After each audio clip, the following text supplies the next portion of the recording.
Hi, Sophia. How are you?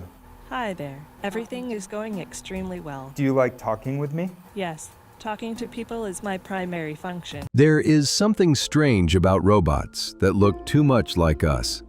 When an android smiles or blinks like a human, something inside us is triggered, a feeling of discomfort, even fear. This is called the Uncanny Valley, and its history is more disturbing than you might think. The term Uncanny Valley was proposed in 1970 by Japanese professor Masahiro Mori. He discovered that as robots became more human-like, people felt more comfortable with them, until they reached a point where empathy plummeted. That point, that dip in the curve, is the Uncanny Valley. There are several theories. One says that what scares us is seeing something that looks alive but isn't. Another suggests that the brain detects small imperfections, a smile that's too slow, a weird blink, that make it feel unnatural.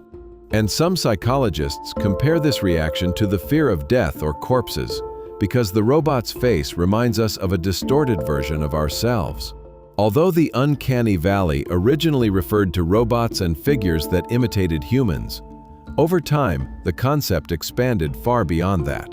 Today, it also applies to places and situations that provoke that same feeling of strangeness. Empty hallways, deserted shopping malls, or digital environments such as the back rooms. They are not human, but there is something about them that feels too familiar, and that is precisely what makes us uncomfortable. From the first Japanese androids to movies like The Polar Express or even some episodes of Love, Death, and Robots, this effect has appeared in many places. Even in video games, when characters look human but not quite, they provoke that uncomfortable feeling that makes us want to look away. Yes, it's impressive that they look so realistic, but deep down, you know it's not real. The Uncanny Valley reminds us of something important. It's a human instinct that something is wrong, that what we're seeing isn't human, and that's why we need to be alert.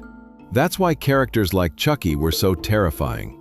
It's not just that he's a killer doll, but that he has such human expressions that it awakens our instinct to be alert.